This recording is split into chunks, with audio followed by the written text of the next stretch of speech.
Dear students, welcome to the class of Political Science. This is Dr. Sudhanshu.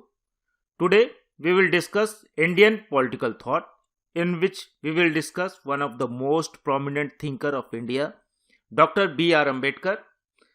तो आप सभी का स्वागत है पॉलिटिकल साइंस की इस क्लास में। आज हम डिस्कस करेंगे भारतीय राजनीति चिंतन। इसमें हम एक मोस्ट प्रोमिनेंट थिंकर जो बहुत ही इंटेलेक्चुअल है, उनका नाम डॉक्टर बी आर अम्बेडकर है, उनको डिस्कस करेंगे। तो जैसा कि हम बताते हैं हर क्लास में कि सबसे पहले किसी भी थिंकर को समझने के लिए we have to understand his time, उसका समय जानना बहुत जरूरी है। किस समय में वो पैदा हो रहा है, उसके आसपास की परिस्थितियां क्या हैं। तो शुरू करते हैं हम अम्बेडकर के जीवन पे कि उनका जीवन कैसा रहा है और किस तरह से उन्होंने जिया और परिस्थितियां क्या थी। तो डॉक्टर अंबेडकर के बारे में हम सभी बेसिक मोटा मोटा जानते हैं कि वो father of the Indian constitution है, जिन्होंने बनाया कॉन्स्टिट्यूशन, या तमाम सारी दूसरी चीज़ों की वजह से जानते हैं। लेकिन उनकी परिस्थितियां बहुत कठिन रही हैं। दूसरे थिंकर्स के वनस्पति अगर उनसे हम कंपेयर करें, उनकी तुलना करें, तो इन्होंने लाइफ में बहुत ज़्यादा प्रताड़नाएं झेली, अलग अलग चीज़ों से, चाहे वो गरीबी की वजह से भी झेली हो, चाहे वो जाति की वजह से झेली हो। क्योंकि उस समय का भारतीय समाज जो था वो काफ़ी जाति पे आधारित था। वो जो उसमें जातिगत भेदभाव जो था वो बहुत ज़्यादा था। तो उसकी वजह से जो शिक्षा या दूसरी चीज़ें करने में इनको काफ़ी भेदभाव का सामना करना पड़ता है। तो अब हम सबसे पहले हमने जैसे देखा कि time, born on 14 April 1891, Mhow cantonment area, central province of British India. Mhow आजकल मध्य प्रदेश में है, जिसको हम कह सकते हैं वो उस समय कंटोनमेंट एरिया में रहते हैं क्योंकि उनके पिताजी जो थे वो सूबेदार थे। जैसा कि यहाँ पे लिखा हुआ है, he was 14th child of Ramji Sakpal, सूबेदार इन ब्रिटिश आर्मी। उनके पिताजी सूबेदार थे, तो उस समय वहाँ पे कंटोनमेंट एरिया में ये पैदा होते हैं, तो मध्य प्रदेश के अंदर। लेकिन ओरिजिनली ये लोग महाराष्ट्र के थे, मराठी फैमिली थी, दलित फैमिली थी। और वो क्योंकि उस समय ब्रिटिशर्स जो है महार रेजिमेंट हुआ करती थी, महार रेजिमेंट में जो इनकी कास्ट थी महार, वो महार जो है काफ़ी बहादुर माने जाते थे उस रेजिमेंट के लोग। उस रेजिमेंट के लोग महार, तो उसको ब्रिटिशर्स रिक्रूट करते हैं, तो इनको भी नौकरी मिल जाती है और ये शिफ्ट हो जाते हैं महू में। वहाँ पे कैंटोनमेंट बेस में ये रहते हैं।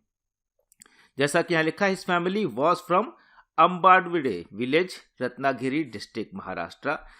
इसकी वजह से अम्बावडे जो है इनका विलेज का नाम था, यहीं से उनका नाम उनके पिताजी ने अम्बेडकर रखा। तो अम्बावडेकर था नाम, लेकिन बाद में धीरे धीरे उनके जो टीचर थे उन्होंने उसको अम्बावडेकर से अम्बेडकर कर दिया। तो बॉर्न इन महार कास्ट, जैसे हमने बोला, and suffered all kind of social humiliation. अब देख सकते हैं 1891 का पीरियड क्या है, जो ब्रिटिश रूल है। और ब्रिटिश रूल उससे पहले का जो था ईस्ट इंडिया कंपनी में था। 1891 आते आते पूरी तरह से ब्रिटेन का राज हो जाता है, क्राउन वहाँ से है, वहाँ की पार्लियामेंट के पास अधिकार हो जाता है कि भारत में व्यवस्था को देखे। तो जैसा कि हम जानते हैं कि उस समय तक का भारत एक ट्रेडिशनल सोसाइटी थी, परंपरा के बेस पे जो चलता था समाज। ऐसा कोई भी बहुत अच्छा लीगल सिस्टम नहीं था, या सोशल सिस्टम जो था हमारा बहुत मॉडर्न नहीं था। वो कह सकते हैं एक तरफ से कंजर्वेटिव था। अगर अंबेडकर के शब्दों में देखें तो वो ज़्यादा ही कंजर्वेटिव था, उसके अंदर खुलापन नहीं था और ग्रेडेड इनइक्वालिटी थी, जो असमानता पे आधारित हमारा समाज था। अंग्रेजों के आने के बाद देखेंगे तो एक तरफ तो पूरा भारत कम्युनल लाइन पे डिवाइडेड था, जो हिंदू और मुसलमान के नाम पे डिवाइडेड होता है, साथ ही साथ जातियों के आधार पे भी डिवाइडेड था। जातियों को बहुत ज़्यादा महत्व उससे पहले कभी भी नहीं मिला था, क्योंकि चाहे वो मुगल पीरियड है, उससे पहले के पीरियड में जाति जो नीचे की थी, जिसको हम आज के समय में दलित कहते हैं, वो सारी जातियां जो थीं वो अपना फेट समझती थी कि उनका भविष्य ही ऐसा है, उनको इस जन्म में वो सजा के रूप में मिला है, तो वो कभी प्रतिरोध नहीं करती थी। लेकिन अंग्रेजों के आने के बाद दो तरह के मूवमेंट शुरू हुए।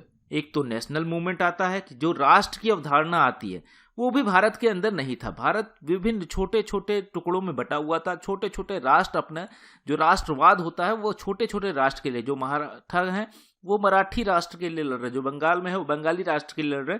भारत एक राष्ट्र की तरह से अंग्रेजों के बाद ये इस तरह का आइडिया आता है।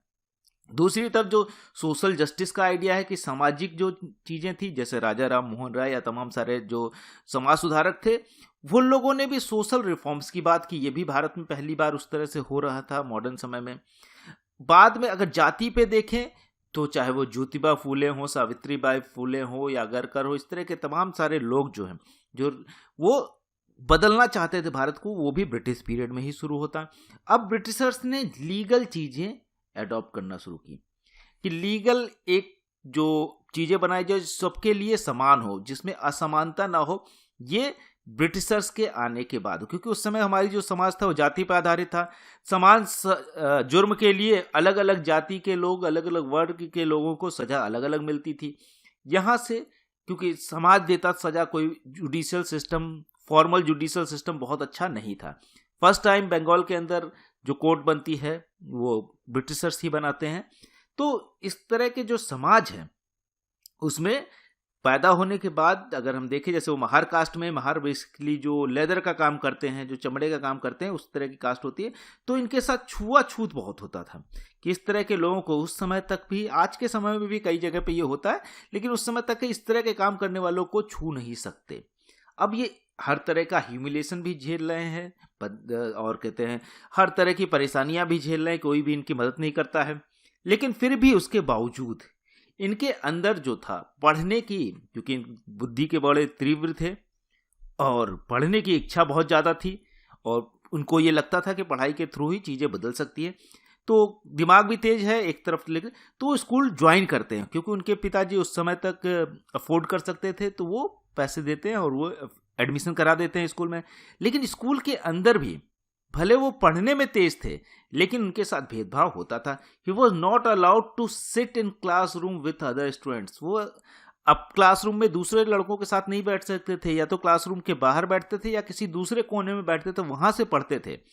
उसी के साथ साथ जो उस समय और अपने जो कहते हैं बोरा या कुछ जिस तरह की चीजें वो लेके खुद जाते थे कि कोई स्कूल की जो चीजें वो उनको नहीं मिलेगी, उस पर वो नहीं बैठ सकते थे क्योंकि अपवित्र हो जाएंगी चीजें।